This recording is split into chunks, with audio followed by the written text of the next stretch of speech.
다 함께 사도신경으로 신앙 고백하면서 9월 1일 새벽 기도회를 하나님 앞에 올려드리겠습니다. 전능하사 천지를 만드신 하나님 아버지를 내가 믿사오며 그 외아들 우리 주 예수 그리스도를 믿사오니 이는 성령으로 잉태하사 동정녀 마리아에게 나시고 본디오 빌라도에게 고난을 받으사 십자가에 못 박혀 죽으시고 장사한 지 사흘 만에 죽은 자 가운데서 다시 살아나시며 하늘에 오르사 전능하신 하나님 우편에 앉아 계시다가 저리로서 산자와 죽은 자를 심판하러 오시리라. 성령을 믿사오며 거룩한 공회와 성도가 서로 교통하는 것과 죄를 사하여 주시는 것과 몸이 다시 사는 것과 영원히 사는 것을 믿사옵나이다. 아멘. 우리 다 함께 찬송 304장 함께 찬송 부르시겠습니다. 찬송 304장입니다.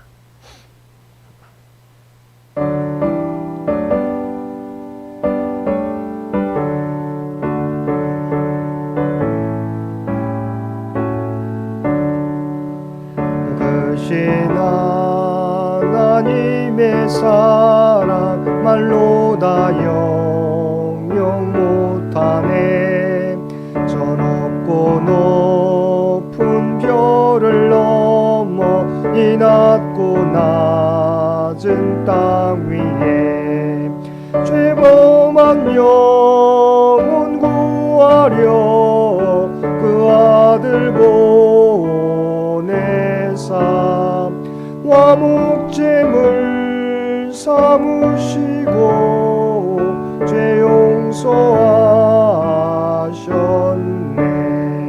하나님 크신 사랑은 증량 다 못하네. 영원히 변치 않는 사랑 성도여 찬양하세. 외로운 시절 지나가고 땅 위에 영화 쇠할 때 주 믿지 않던 영혼들은 큰 소리 외쳐 울어도 주 믿는 성도들에게 큰 사랑 베푸사 우리의 죄 사했으니 그네 잊을까. 하나님 크신 사랑은 증량 다 못하네. 영원히 변치 않는 사랑 성도여 찬양하세. 하늘을 두루마리 삼고 바다를 먹물 삼아도 한없는 하나님의 사랑 다 기록할 수 없겠네. 하나님의 크신 사랑 그 어찌 다 쓸까. 저 하늘 높이 쌓아도 채우지 못하리. 하나님 크신 사랑은 증량 다 못하네. 영원히 변치 않는 사랑 성도여 찬양하세.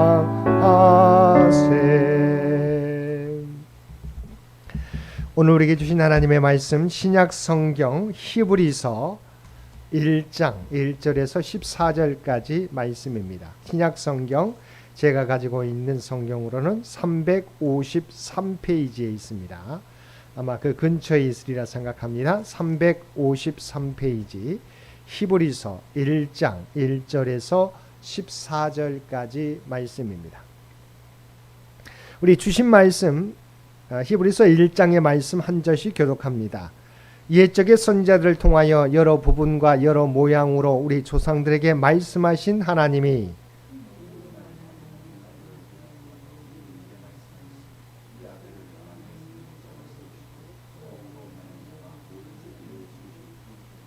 이는 하나님의 영광의 광채시요 그 본체의 형상이시라. 그의 능력의 말씀으로 만물을 붙드시며 죄를 정결하게 하는 일을 하시고 높은 곳에 계신 지극히 크신 이의 우편에 앉으셨느니라.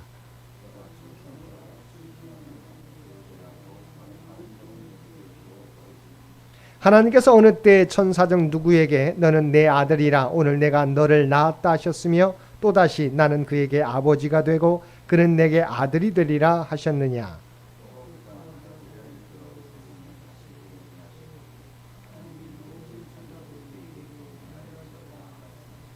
또 천사들에 관하여는 그는 그의 천사들을 바람으로 그의 사역자들을 불꽃으로 삼으시느니라 하셨으되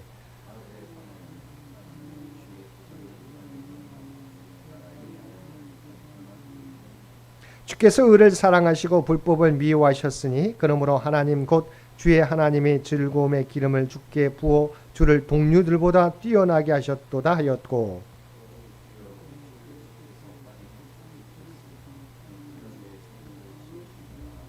그것들은 멸망할 것이나 오직 주는 영존할 것이요 그것들은 다 옷과 같이 낡아지리니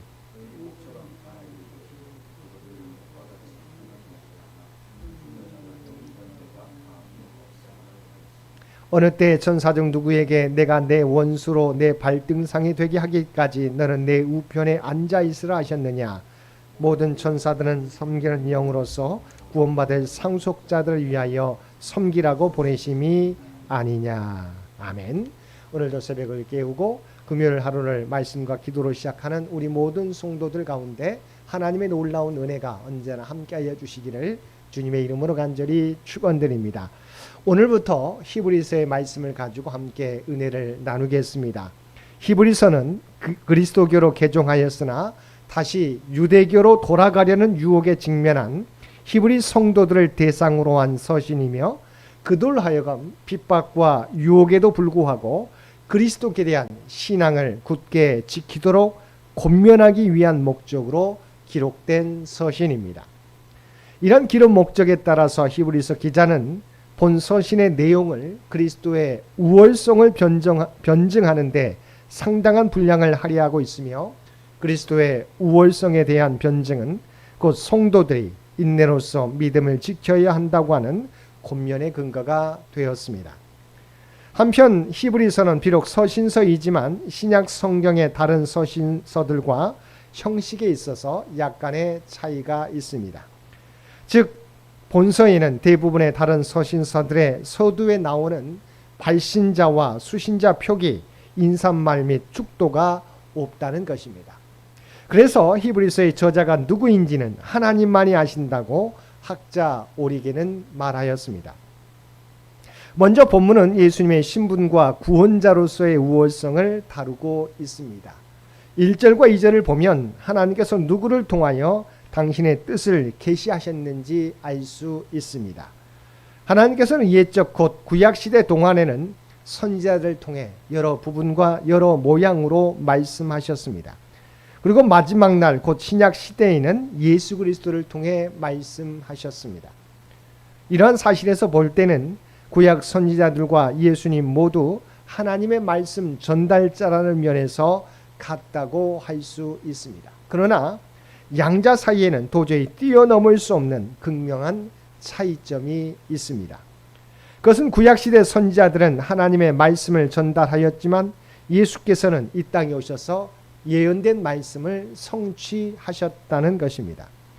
구약 선지자들이 계시 전달자였다면 예수님은 하나님의 계시 그 자체이신 것입니다.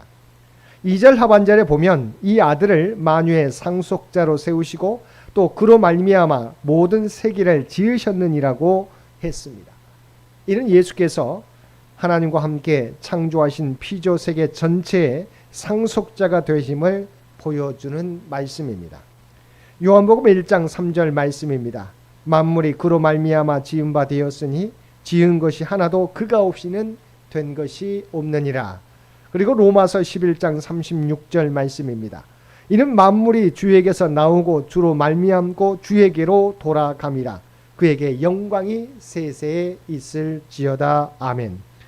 하나님께서 천지를 창조하실 때 예수님이 함께 계셨으며 하나님께서는 이 예수님을 이 창조 세계를 통치하는 상속자로 삼으셨다는 것입니다. 그러므로 세계 안에 있는 우리는 또한 피조물인 우리는 예수님을 믿으며 그의 말씀을 따라 살아가야 될 의무가 있다는 것입니다. 또한 3절을 보면 예수님은 하나님의 영광의 광채시요 그 본체의 형상이시라고 하였습니다. 이는 예수 그리스도와 하나님과의 관계를 설명하는 은유적 말씀입니다. 먼저 하나님의 영광의 광채에서 광채란 발광체 그 자체가 발하는 빛이라는 의미를 가지고 있습니다. 따라서 하나님은 발광체 자체가 되는 것이며 예수님은 그 발광체의 빛 자체로서 발광체가 우리에게 인식되게 하는 빛이란 말씀입니다. 간단하게 말하면 하나님 없는 예수님은 존재하지 않으며 예수님 없는 하나님도 생각할 수 없다는 말입니다. 그리고 두 번째, 예수님을 그 본체의 형상이라고 했습니다. 여기서 형상이란 원형을 그대로 묘사한 조각품이나 초상을 가리키는 말입니다. 이 표현은 곧 예수님 안에 하나님의 본질이 담겨져 있다는 말입니다. 그러므로 이 두 표현을 종합하면 예수님이 곧 하나님이시라는 진리에 대한 재확인입니다. 물론 성부 하나님과 성자 하나님으로서 예수님은 구별되는 존재이시지만 두 분은 본질에서 하나이시라는 것입니다. 4절 이하에서는 그리스도의 신분적 탁월성을 천사와의 비교를 통해 제시하고 있습니다. 4절에 보면 그가 천사보다 훨씬 뛰어남은 그들보다 더욱 아름다운 이름을 기업으로 얻으심이니라고 했습니다. 이런 당시 성도들을 현혹하던 천사 숭배가 얼마나 헛된 것인지 알 수 있습니다. 천사는 비록 하나님과 같이 모든 것을 알고 있지는 못하지만 하나님을 가장 가까이서 모시며 하나님의 뜻을 실행하는 자들로서 많은 영적 비밀을 알고 있습니다. 그래서 인간보다 월등히 우월한 지적 능력을 소유하고 있고 또 권능도 가지고 있습니다. 따라서 천사는 하나님의 말씀을 듣는 능력을 가지고 그것을 전하는 놀라운 일을 감당하였습니다. 또한 그들은 큰 기사를 행하기도 하였습니다. 소돔과 고모라를 멸망시킨 사건이나 다니엘을 사자굴에서 구원한 사건 등이 그 예가 될 것입니다. 그런가 하면 천사는 모두 거룩한 존재들로서 선을 행할 능력을 가진 존재들입니다. 이런 천사의 탁월함 때문에 초대교회 성도들 가운데는 하나님과 함께 천사도 숭배하는 잘못을 범하는 경우조차 있었습니다. 본문 말씀은 그런 천사 숭배가 발붙일 수 없는 두 가지 중대한 이유를 우리에게 교훈해 주고 있습니다. 먼저 첫째는 오직 예수님만이 유일한 경배의 대상이며 천사는 그 피조물에 불과하다는 사실입니다. 예수께서는 보이지 않는 천사들을 자신을 위해 창조하신 분이십니다. 본문 7절에서도 그는 그의 천사들을 바람으로 그의 사역자들을 불꽃으로 삼으느니라고 했습니다. 이렇듯 예수님께 지음받은 존재이며 또 예수님을 위해 일하는 종에 불과한 천사를 어떻게 예수님과 함께 숭배할 수 있겠습니까? 두 번째, 천사는 인간의 숭배를 받을 대상이 아니라 도리어 성도들을 섬기라고 보냄받은 종이라는 사실입니다. 14절에 보면 모든 천사들은 섬기는 영으로서 구원받을 상속자들을 위하여 섬기라고 보내심이 아니냐라고 했습니다. 이처럼 천사는 구원받을 하나님의 백성들을 섬기라고 보냄받은 존재라는 것입니다. 5절을 통해 우리는 예수님께서 받으신 아름다운 이름이 무엇인지를 알 수 있습니다. 그것은 바로 아들이라는 것입니다. 예수님은 육신의 부모였던 마리아와 요셉 그리고 그의 고향 사람들로부터 예수라고 불림을 받았습니다. 또한 예수님 공생의 당시 12 제자들은 직접적으로 예수님을 부를 때 주님 또는 선생님이란 호칭을 많이 사용했습니다. 그리고 예수님이 죽음 이후에 사도된 바울은 주님을 그리스도라고 많이 불렀습니다. 하지만 예수에 대한 하나님의 호칭은 이런 것들이 아닙니다. 인간들 편에서 예수님은 예수님, 주님, 그리스도가 되겠지만 하나님은 예수님을 부를 때 오직 내 아들이라는 호칭을 하셨습니다. 예수님은 하나님이 아끼시는 독생자이시라는 것입니다. 8절을 보면 주의 나라의 규는 공평한 규인이다라고 했습니다.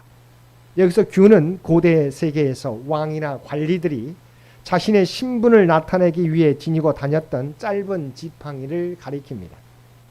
이것은 그것을 지닌 자의 권위를 나타내는 것으로서 한 나라를 다스리는 왕의 규는 곧 그 나라에 대한 자신의 통치권을 상징합니다.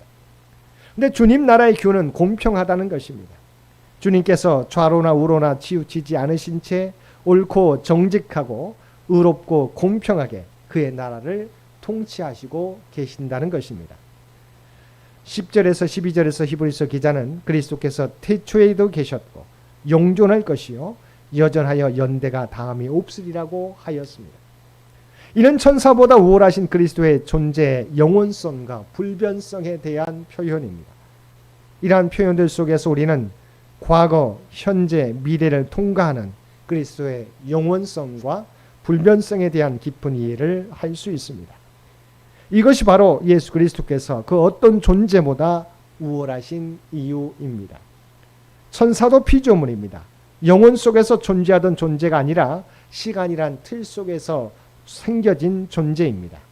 또 눈에 보이는 세상도 시간의 틀 속에서 생긴 존재에 불과합니다. 이처럼 예수님은 천사와는 비교할 수 없는 우월함을 지니신 분이십니다. 천사는 하나님의 사역을 돕고 섬기는 조력자이지만 예수님은 그들의 섬김을 받으시는 하나님의 아들이십니다. 이러한 고귀하신 예수님이 우리의 죄를 위해 생명을 주셨고 지금도 우리를 위해 기도하고 계십니다. 우리가 이러한 은혜 가운데 살아가고 있음을 기억하고 이제는 그 은혜에 합당하게 주님을 높이고 사나 죽으나 그리스도를 위해 살아가는 저와 여러분 모두가 되시기를 주님의 이름으로 간절히 축원드립니다. 함께 기도드리겠습니다. 사랑과 은혜가 충만하신 아버지 하나님, 우리에게 천사보다도 더욱 귀한 독생자 예수님을 이 땅에 보내주셔서 십자가의 은혜를 통하여 우리 모두를 구원하여 주시니 진심으로 감사드립니다. 이제는 우리가 주님의 제자들로서 주님께서 감당하셨던 구원 사역을 이 땅에서 펼치며 살아가는 주님의 참된 제자들, 주의 백성들 모두 되게 하여 주옵소서. 이 나라 이 민족을 긍휼히 여겨주시고 하나님께서 친히 통치하시고 인도하여 주시기를 원합니다. 100주년을 준비하며 달려가는 창현재단과 창현의 공동체를 기억하여 주시고 하나님의 계획하신 뜻들을 이루는 우리 모두가 되게 하여 주옵소서. 다음 선교 100년을 준비하는 데 부족함이 없게 하여 주시옵소서. 이 땅을 살아가게 될 때 여러 문제를 안고 살아가는 저희들 주님을 바라보며 간구하게 될 때 주님을 의지하며 나아가게 될 때 놀라운 은총을 구하는 자에게 허락하여 주옵소서. 육신의 연약함 가운데 하나님의 도우심을 바라는 환우들 가운데 하나님의 치유와 회복의 역사를 경제적으로 어려움을 당하는 죄 백성들 가운데 하나님께서 날마다 일용할 양식을 주시옵시고 그래서 풍성한 은혜를 더하여 주시어서 이 땅에서 살아가는데 힘들지 않게 하여 주옵소서. 또한 시험을 준비하는 살아가는 자녀들 가운데 하나님의 지혜와 능력을 더하여 주시어서 마지막까지 최선을 다함으로 하나님의 영광과 뜻을 나타내게 하여 주옵소서. 오늘도 우리에게 복된 하루를 허락해 주신 것 진심으로 감사드립니다. 주님과 동행하며 이 땅에서 우리가 서 있는 삶의 자리에서 선한 영향력을 나타내며 살아가게 하여 주옵소서. 이제는 우리 주 예수 그리스도의 은혜와 아버지 하나님의 극진하신 사랑하심과 성령님의 세상 끝날까지 우리와 함께 하시며 동행하시며 인도하시는 놀라운 교통의 역사가 오늘 주신 말씀을 따라 만왕의 왕 되신 주님을 우리 인생의 주인으로 모시며 온전히 섬기며 살아가게 노라고 결단하며 세상 가운데 나아가는 사랑하는 주의 백성들과 그의 가정과 산업의 터전 위에 이제로부터 영원토록 함께해 주시기를 우리 주 예수님의 이름으로 간절히 축원하옵나이다. 아멘. 여러분 기도하실 때 오늘 주신 말씀을 위해서, 이 나라 이 민족을 위해서, 창현재단을 위해서, 창현의 가족들을 위해서 기도해 주시고 각자의 기도 제목 가지고 하나님 앞에 더욱더 가까이 나아가시기를 바랍니다.